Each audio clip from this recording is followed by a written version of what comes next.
When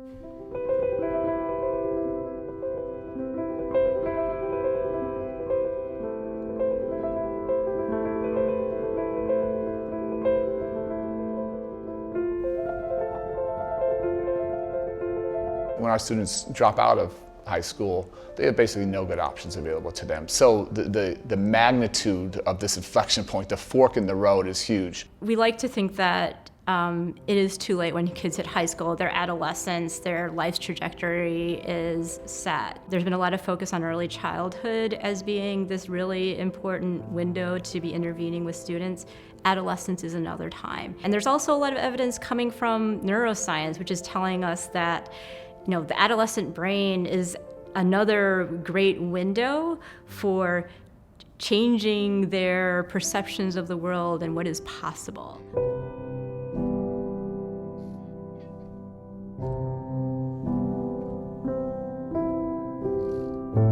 The cerebral cortex, which is where the sort of high demand cognitive processing, the seed of judgment, is taking place right here, is not developed at the age of 14. It's minimally developed.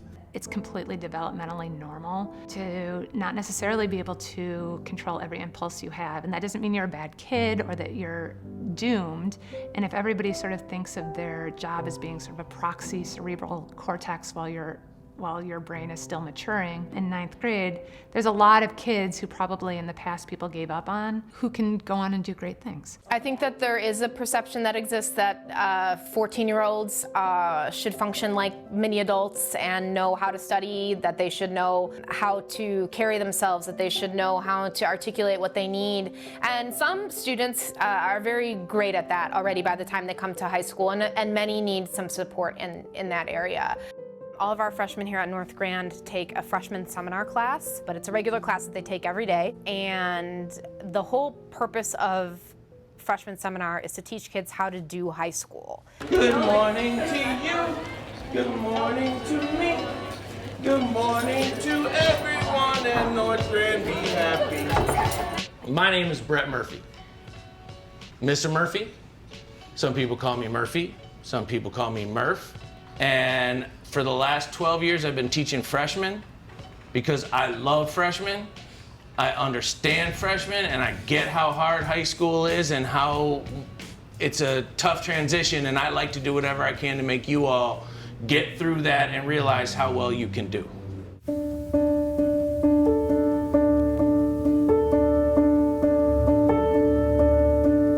William Bennett, famously said in the late 80s, you have close to an educational meltdown here. On my second visit to Chicago, after I read through the statistics provided for me by our department, I said that I thought Chicago had the worst school system in the country.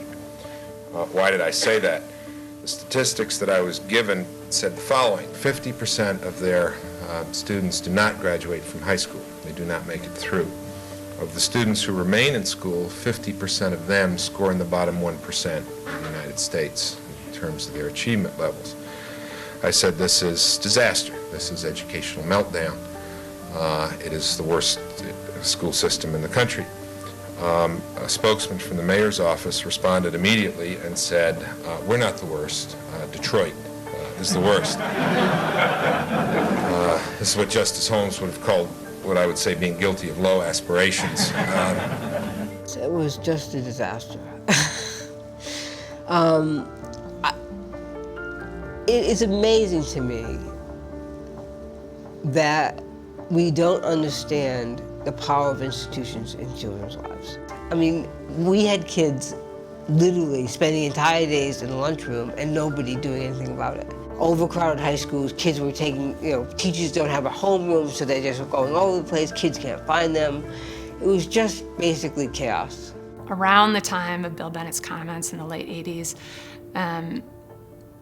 there was this feeling that the problem with Chicago public schools was that it was bloated and inefficient, and you needed to devolve power from central office to stakeholders on the ground.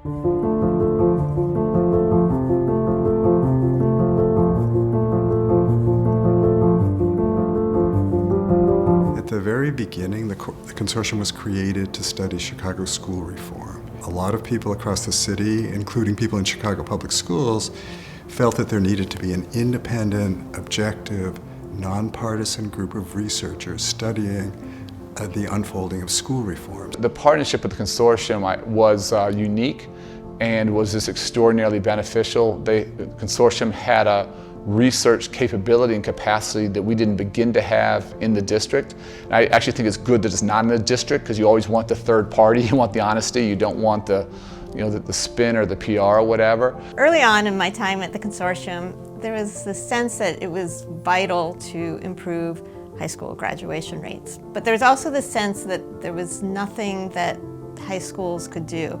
A lot of people thought of high school graduation as something that's influenced by all of these factors outside of high school, before students get to high school, and that by the time students were in 9th grade, it was too late. So one of our pivotal insights was that the 9th grade year actually is the key year for graduating, and that what high schools do and how students experience that 9th grade year makes a big difference for whether they graduate. Had you asked me, 15 years ago, I probably would have said senior year is the most important year in high school, because that's when you're preparing for college and, filling out applications and all of that. But what we learned through this process is that, and what we know now, is that it starts a lot earlier than that.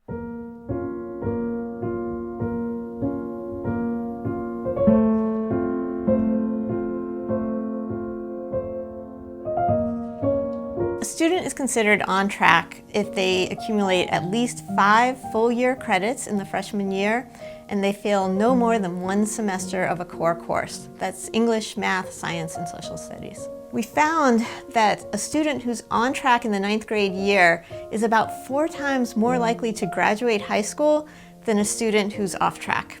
Freshmen on track is more predictive than students' gender, race, economic status, their 8th grade test scores, their mobility, all of those factors combined. Demography isn't necessarily destiny.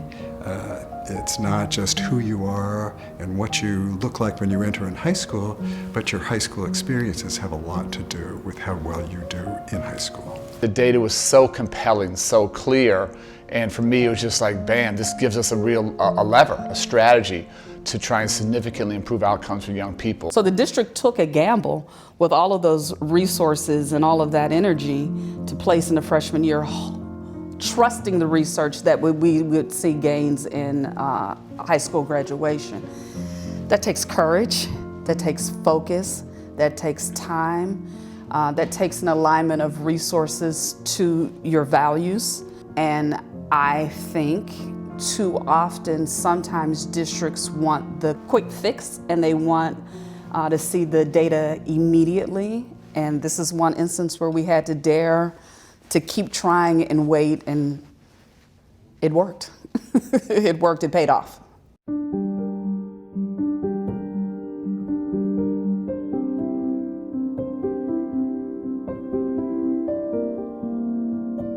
In 2003, the district took the on-track indicator and put it into its accountability system. After the on-track rate was introduced in accountability, for 1 year, on-track rates went up and then they went back down, and they stayed pretty much constant for a few years.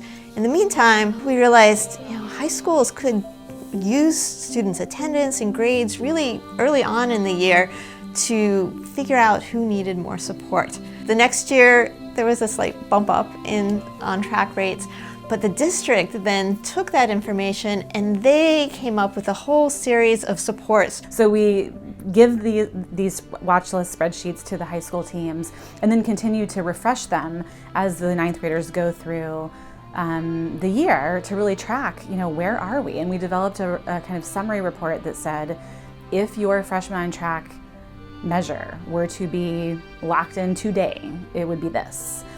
And we did that quarterly. And so, principals had an incentive to, they were going to be evaluated on this. They were going to be called to account for this number.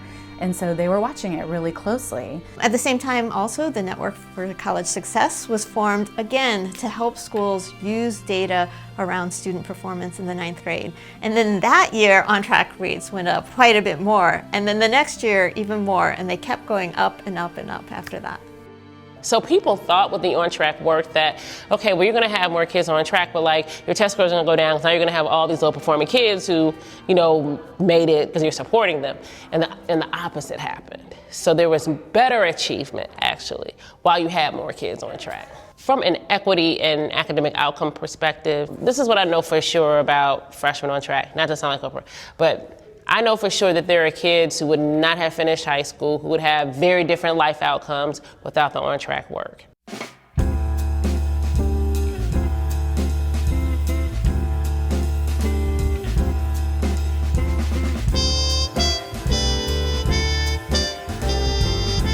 So we first started in Chicago learning about Freshmen on Track, or at least I did, probably about 10 years ago.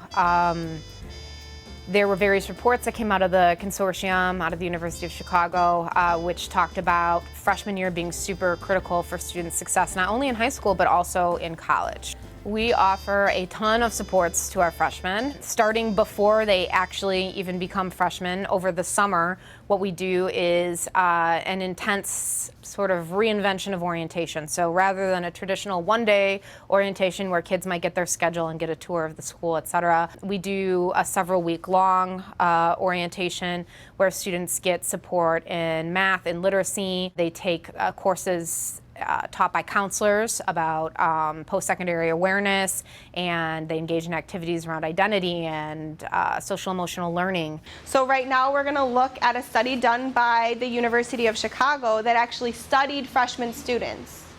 And we're going to be able to look at some information that they found. So they found that freshmen who missed fewer than 8 days of school their first year have a 90% chance of graduating.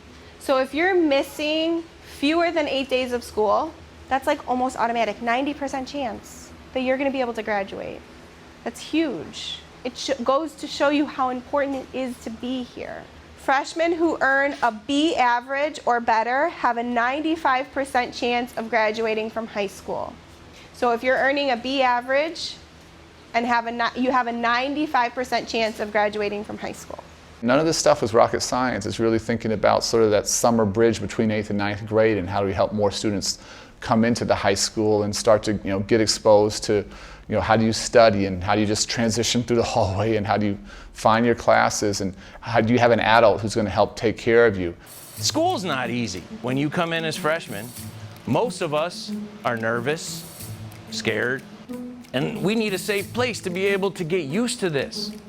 We also need someone to teach us how to do high school, because it's a little bit different. There's going to be different homework, there's going to be different tests, there's going to be final exams and stuff like that. High school has been different for me because it's nothing like elementary school. It's different, like how we transitions the classes is different, the time periods, the desks are different, a lot of people are different, like there's new people that I never met before, new rules, different rules.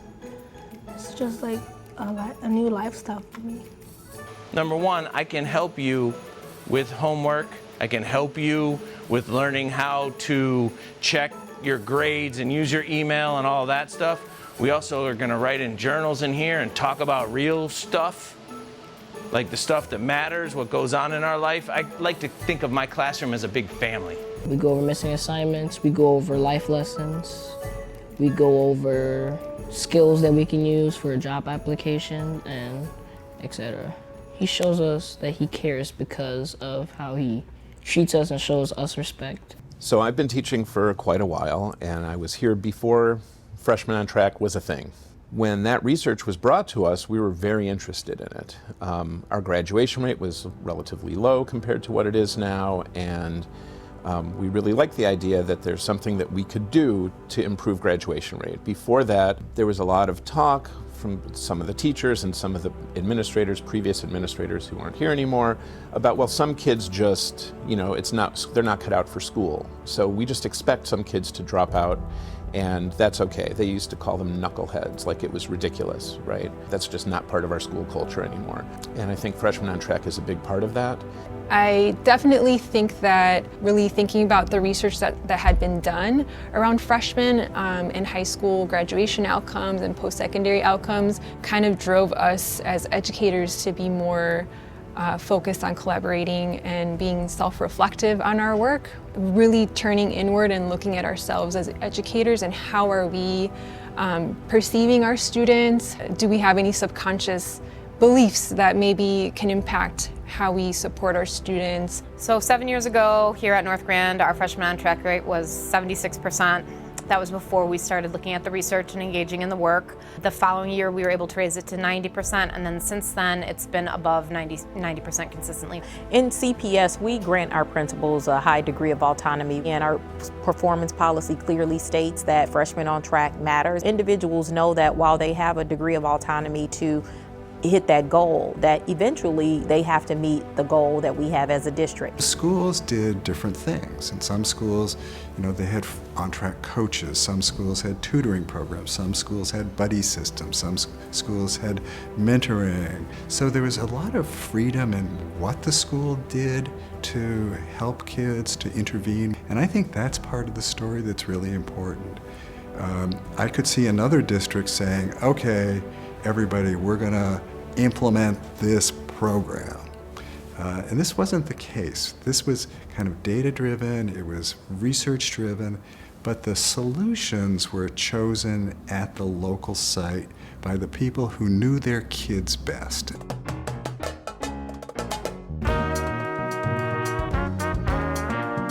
Freshman on track rate, you can see last year is 95%, and we are trending up on that. Scholarship dollars are trending up. This year, the freshman class was 433 students.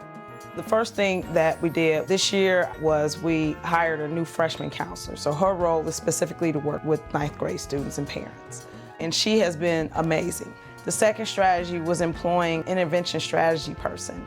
And what he does specifically is when students are falling off track, if they have C's, D's, or F's, then he figures out ways also to meet with the parents, create study session opportunities, either those are before school or after school. He also works and owns the work of the AM ambassadors, which are upperclassmen who are responsible for tutoring and supporting our ninth graders who are struggling academically. The last thing we do is a freshman advisory every Wednesday.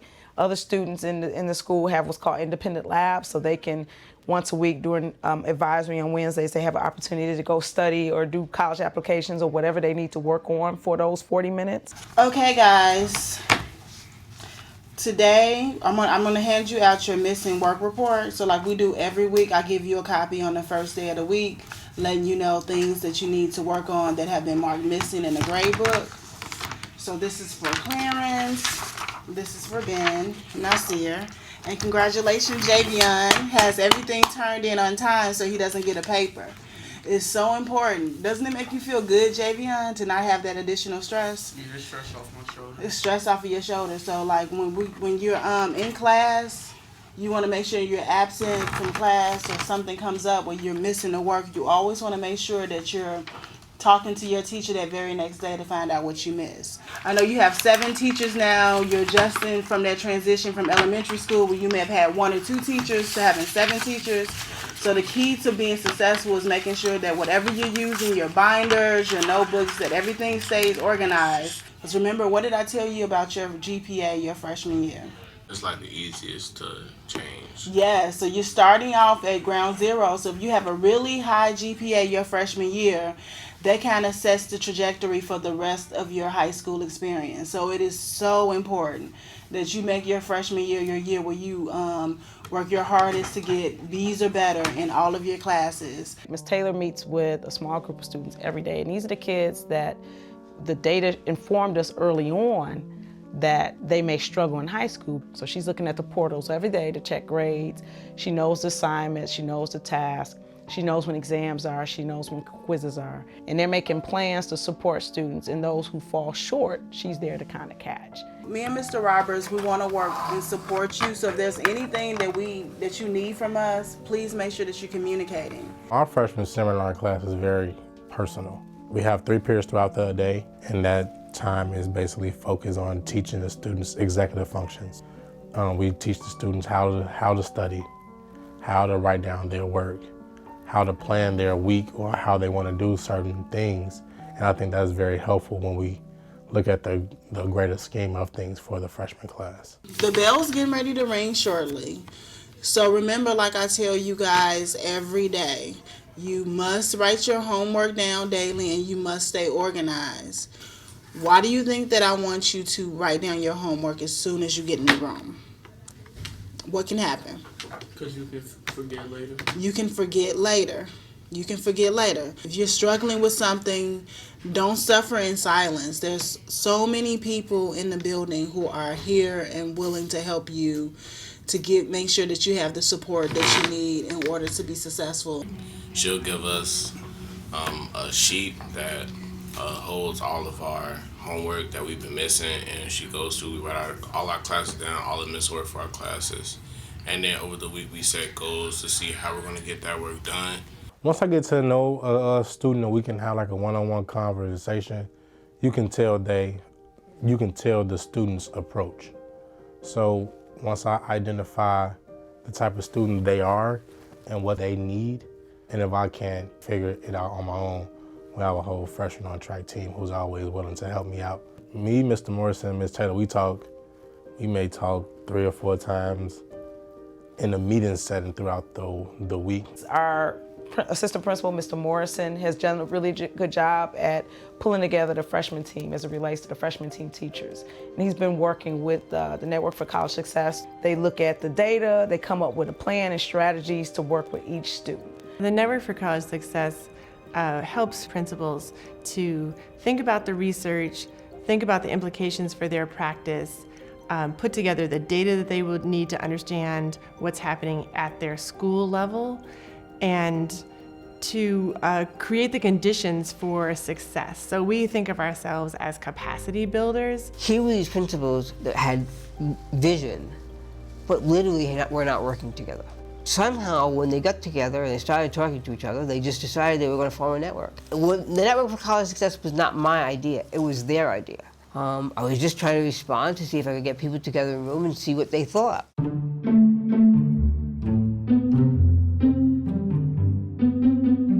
The researchers can only do so much, but you need other groups like the Network for College Success, they're a professional development organization, and so they are drawing on research to work with schools around the problems that they've selected to work on. And I think that's another learning for anybody else who wants to develop a research practice partnership, that you need somebody in the system to carry the water of the research and to carry the messages from the practitioners back to the researchers. I first encountered Freshmen on Track as a principal at Diet High School. If I'm quite honest, I thought it was another thing that would come and go. At the time, I was a principal in the Network for College Success. I had a group of other principals working on the same thing, so I was almost forced not to forget about it. You may have noticed that you are sitting across from another school.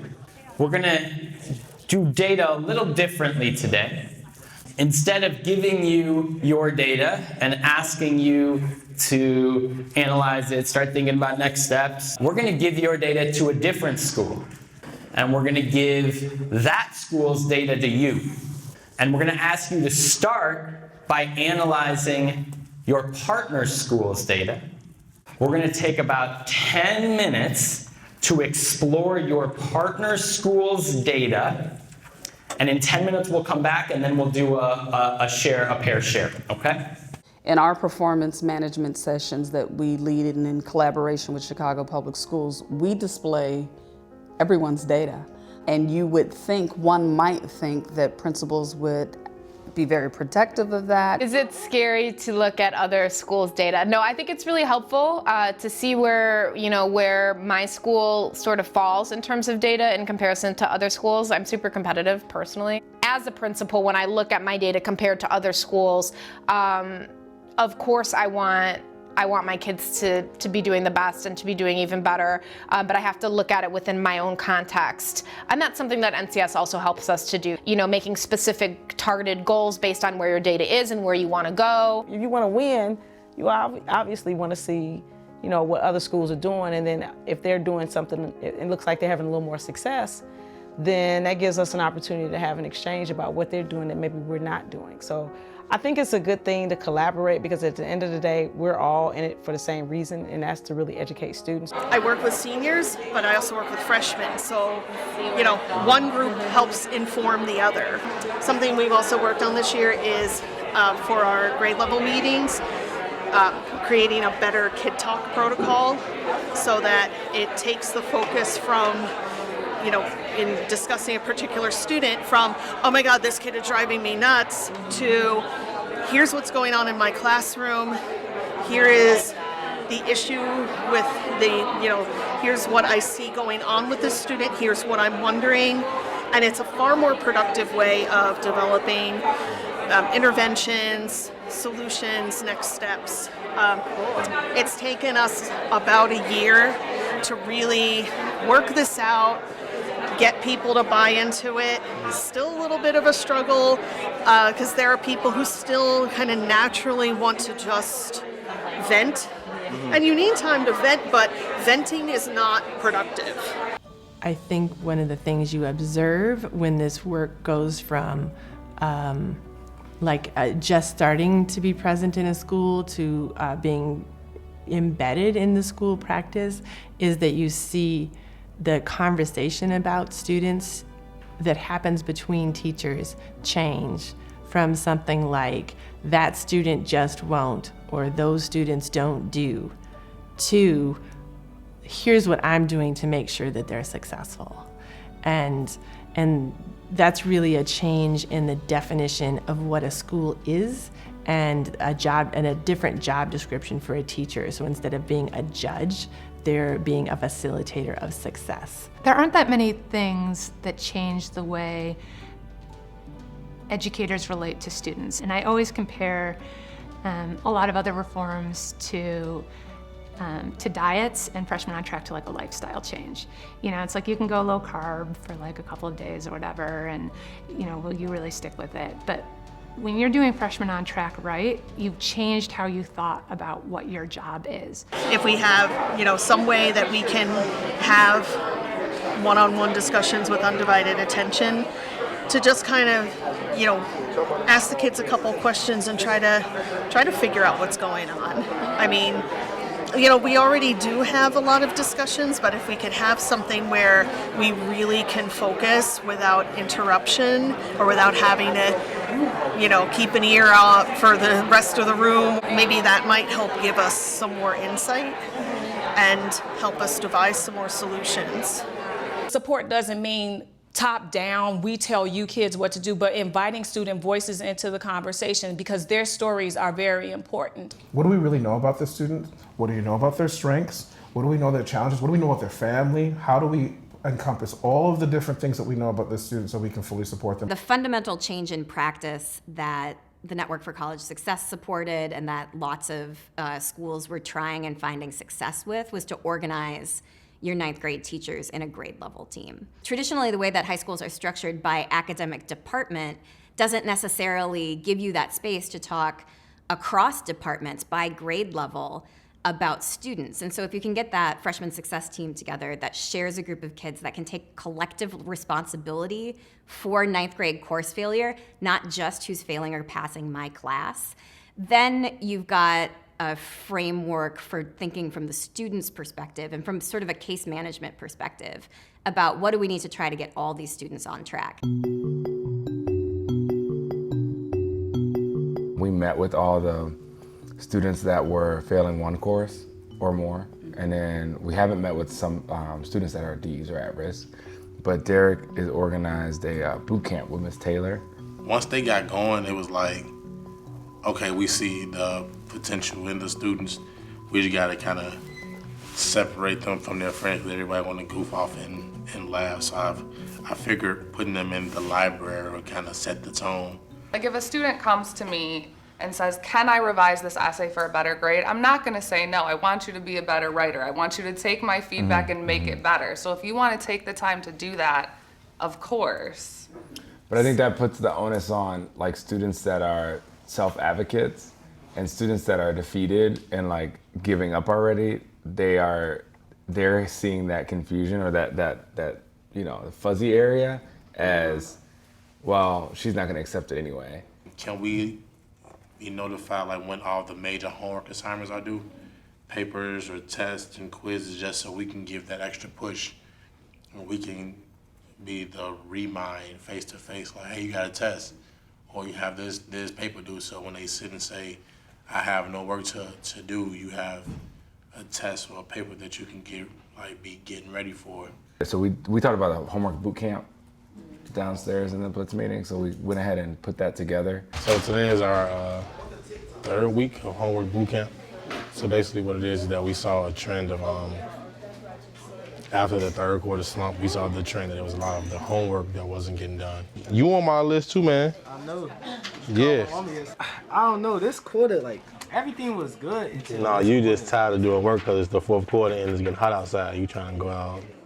I'm saying, these finna come up fast. Come on, man, let's just finish strong. If you finish strong now, you ain't got to see us for the whole summer. Did you finish typing your paper for Mr. Stieber? No, so you have something to do, so let's get on that. Since I have people who actually counted on me now, like my mama or Mr. Roberts or any of my teachers, Miss Calloway, now that I got actual people trying to help me out, it's motivating me to actually do better and make them proud. So I've been trying to make them proud all this semester by getting all my work in. I got all my missing assignments in. What we want for kids is to have a group of adults who are organized around their success, who know who they are and are working with other adults in on a team or in a community to make sure those kids are being taken care of and are doing well. This is in pretty sharp contrast to how I think high schools were in the past, where I think the general thought was that we're going to present this material to the kids and they're going to study it, and then we're going to tell them if they got it or they didn't. And this is a very different approach. Instead of weeding kids out, it's turning high school into a community that's trying to ensure success for every student.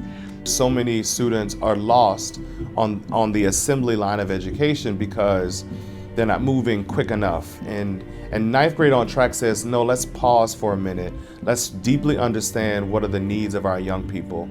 And then let's put the right systems and supports to wrap around them so that they continue their educational career to get to graduation and then enter into a post-secondary option.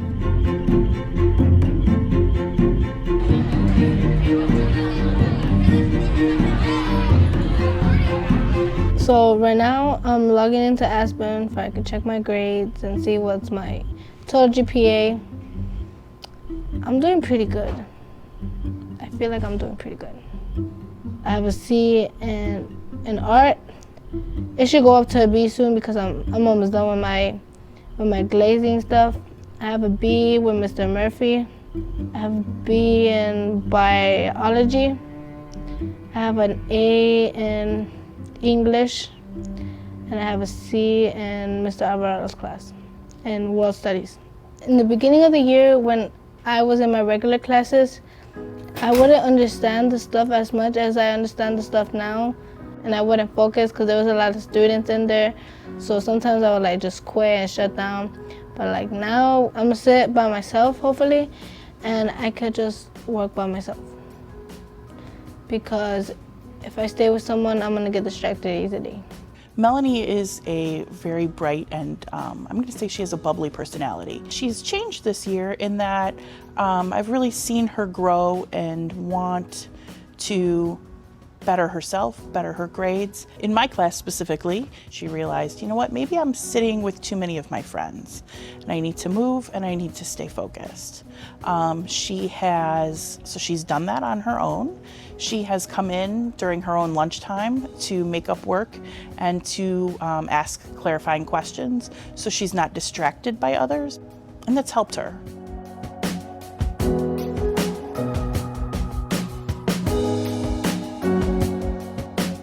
I think that a lot goes into raising a metric such as Freshmen on Track. So we have common planning time where our teachers meet all of our ninth grade team meets. It's called the Freshman Success Team. We talk about what specific targeted academic interventions we can do for certain students to help them. Because maybe they're struggling in my class, but in another teacher's class they're excelling because of a certain strategy that he or she may be using. There's a lot of collaboration that goes on. Every teacher in here, it comes your meeting time, whether it's department meetings or that, and everyone goes, ugh, right? Just because you have so much to do, and it's your prep period. But it's 2 prep periods a week, and what we get done is valuable. Being able to talk about kids, talk about specific kids, and why, and discuss the reasons why they're not succeeding in multiple classes, if that's the case, or behavior issues, is so important. Part of the transition to this work is ensuring that teachers have time to actually work together and collaborate during the school day. When Freshmen on Track was introduced, it was a way to intervene, and it made sense to us. It was logical, and we also started to see the results immediately. Knowing whether a kid was on track or not at the end of the freshman year doesn't do anybody any good if you want to intervene during the freshman year. So CPS jumped in and started coordinating their reporting to schools so that there were quick turnaround reports. And this was data that people wanted. And I think it really did change their minds that this is usable. Literally every day I pull my freshman failure report and look at the Fs, and then I call my attendance clerk, and every single kid who has an F, I ask her if they're here or not. And so if they're here, great. If they're failing and they're not here, then I'll ask her to call home that day, making sure that the parent knows that the child is absent, asking why the child's absent, letting them know their percentages in the classes that they might not be doing well in. And that's something that happens from the first week of school all the way through the end.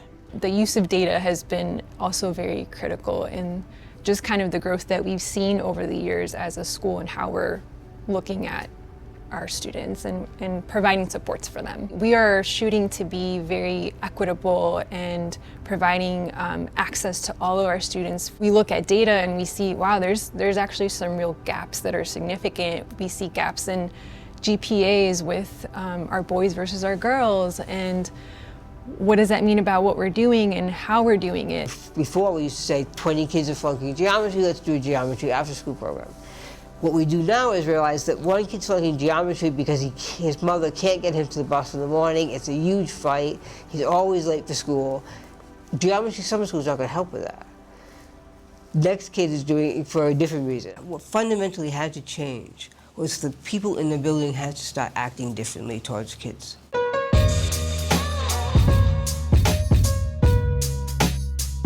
What I'm working on with Chris nonstop, and what I talk to his mom about, is relating to school, understanding the importance of it, taking ownership of his education and what that's going to mean for him later. I'm a pretty shy and chill person, so most of the time I just hope that someone else has the same question as me, and if not, I just move on and hope over time that I understand what we're doing. With Chris, it's just constantly pulling him aside and having conversations, and how are you doing? And I see that, you're kind of just getting by. He puts his hood on a lot and he gets a little sleepy sometimes, and sometimes it works, like with him, little bits at a time. It's in this transition from elementary school to high school that a lot of students struggle, including students who had done really well in elementary school. In that transition, it was important to be building relationships, that when students started to struggle,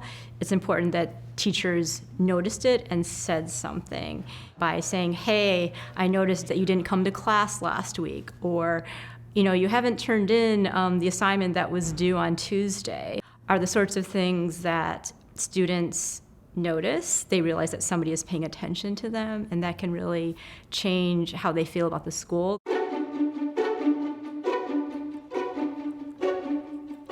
What was your favorite class for semester?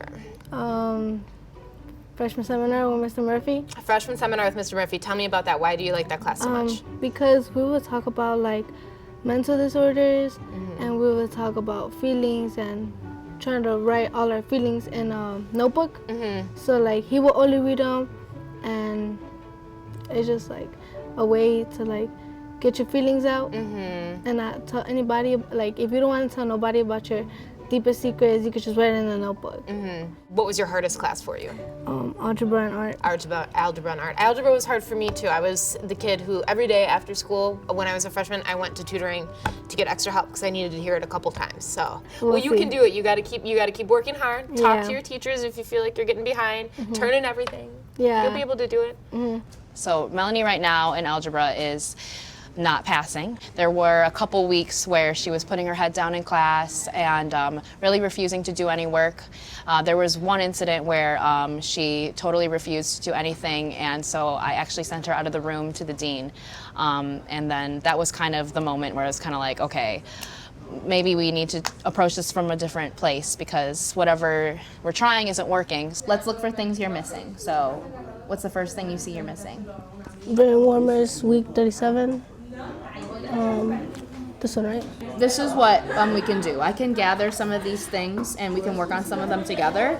We're gonna have to kind of work together probably more than once though, because I'm not if you feel like you can know how to do all of these things or you can get help from someone at home, then you can take them and do them on your own. But I just wanna make sure that you can do them so you feel like you understand everything, so that when you take the exam on Monday, you feel really confident, like you've practiced everything with all of your work, and because you've practiced so much, you feel like you're going to do well and be able to pass. Like last week on Saturday, but I don't know if I did or not. After you worked on this with Alondra? Yeah. I found it. See, I did it. Okay, I got it. I'll come get you a blue piece of paper. You can start to maybe get this ready, and then I'll look for your study guide, okay? We made a schedule for her to come in at lunch, so we can definitely check in at least once before the final, probably a couple times, so that she's able to review all the material and make sure she feels confident to do well on that exam. I think she realized her grade wasn't so great, and then I noticed that Melanie's grades were okay in the other classes, so I'm not sure if maybe she realized, hey, I need to step up in algebra. That's right.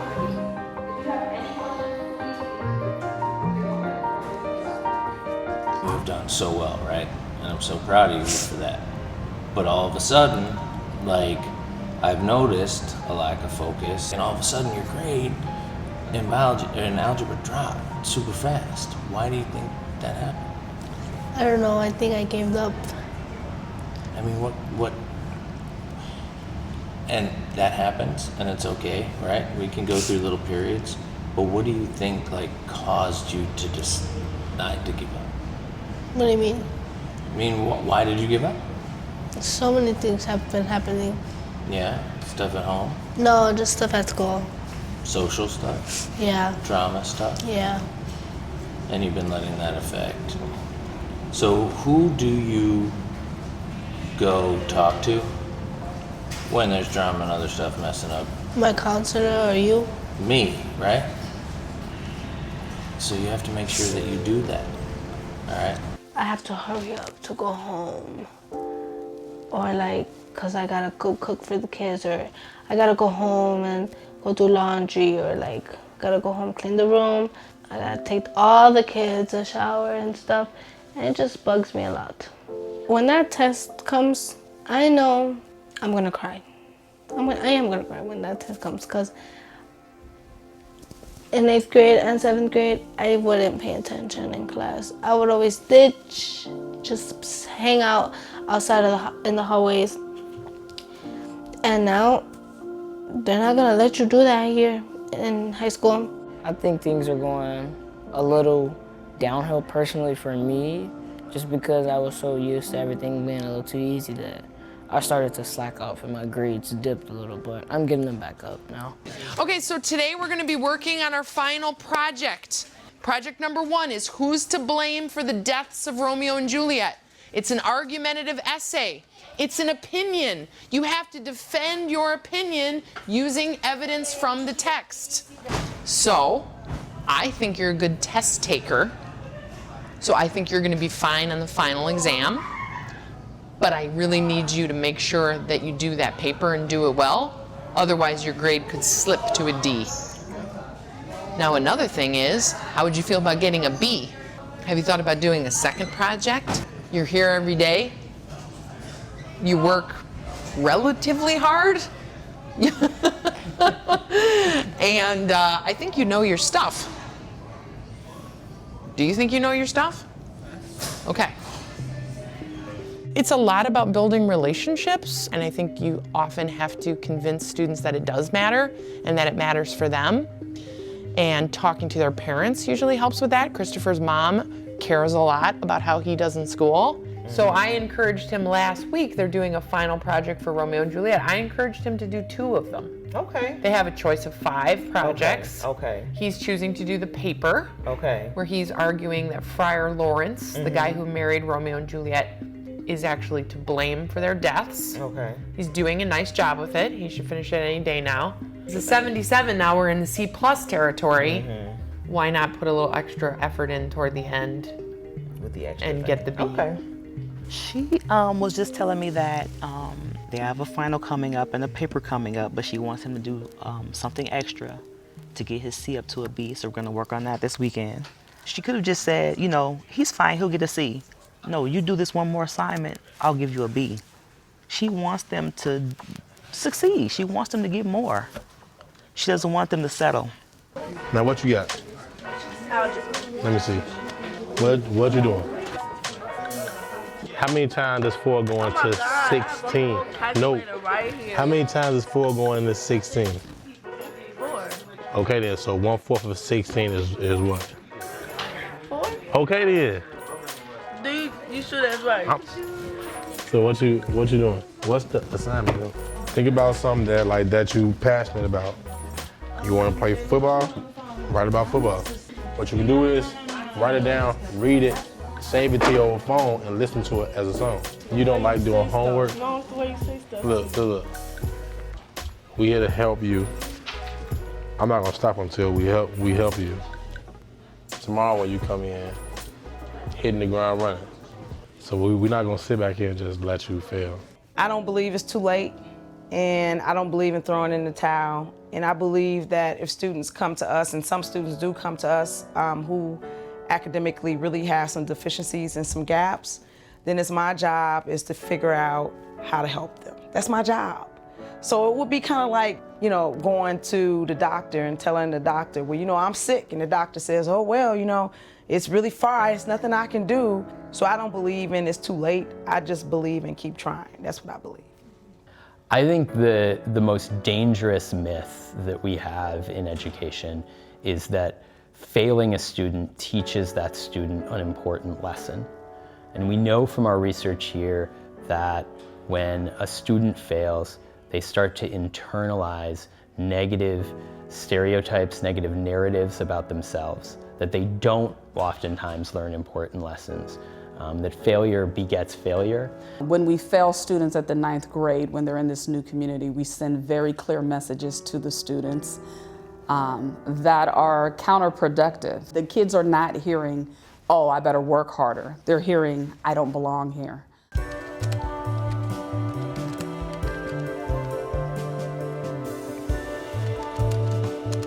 I'm trying to finish this essay for Furlong's English class for Romeo and Juliet, and the objective of the essay is who do you think is responsible for the deaths of Romeo and Juliet? And that it's a final, so it kind of determines whether you pass or not. So.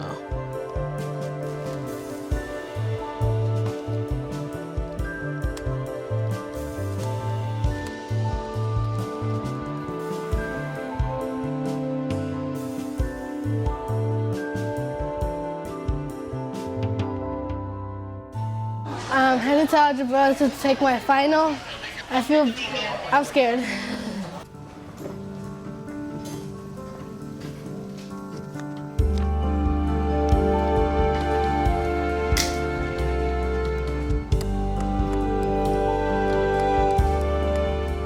Do you remember? Did you guys add them? Mm-hmm. So like how? You need to look and see if you can remember. Okay. It was kind of harder than the part first that we did, because because this is my last test and then we're done with school. I'm tired of school. Okay, so I got Melanie's exam in front of me. It looks like she knows how to begin a lot of the problems. She got the first 4 completely correct, which is a large part of the understanding. So it looks like she's on a good track to do better on this portion. And hopefully I can convince her to go back and put some work for the multiple choice too, so I can really see what she's understanding and give her the credit that she deserves. Did you finish the other papers that I asked you to finish? I think I have some that I have to finish, but I'm not done yet. Okay, so are you gonna continue to do those throughout the day? Yeah, but I'm gonna get an early dismissal, so I think I'm gonna come back to finish doing what I have to do. Again, I care about you, and I just want to make sure that you feel good for next year and for everything. Okay, all right. Thank you. There's definitely a mindset among some teachers that, like, no, if they don't turn it in on time, I don't accept it, because that's setting them up to fail in college because they don't accept late work in college. And our approach has been like, okay, but they're not in college yet. Right now they're freshmen in high school. And so we have to sort of build that scaffolding to support them along the way and build the identity and build the skills to get them to the point where they'll succeed in college. Okay, Christopher, you received a 78% on your Romeo and Juliet test. I got 10 wrong. 1, 2, 3, 4, 5, 6, 7, 8, 9, 11. 10, 11 wrong. So that's a C+. Redid your paper. I gave it a B. There you go. 80.4. Nicely done.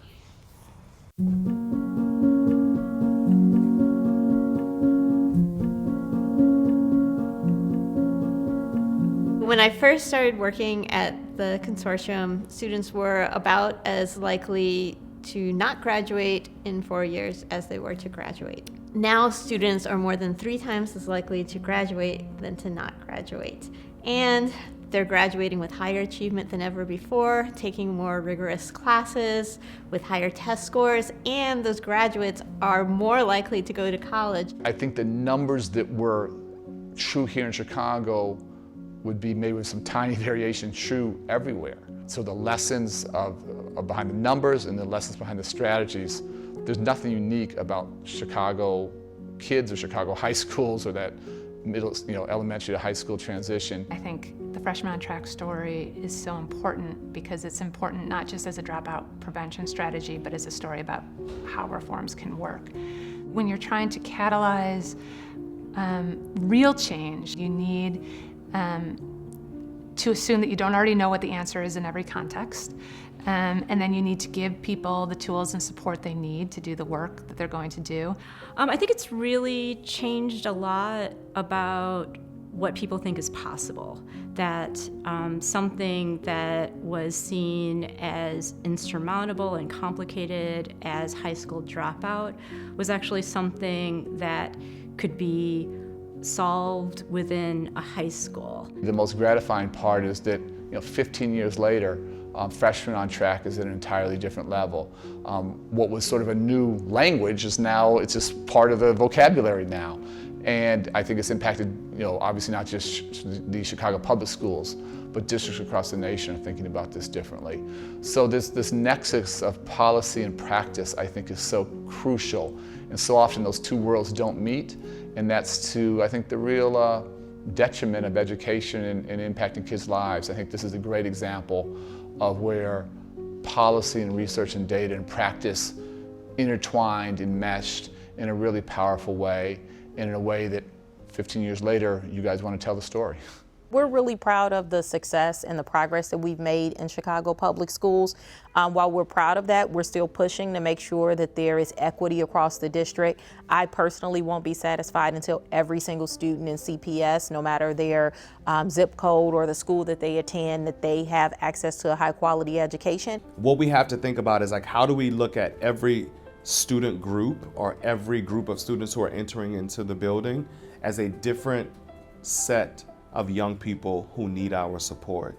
And so we have to understand like how are they coming to school? What do we need to understand and know about them? And then how might we need to shift again in service of them? And if we do it in a way that's respectful, that we have kind of trained our brains to think the best about everyone's child, I think we've won half of the battle.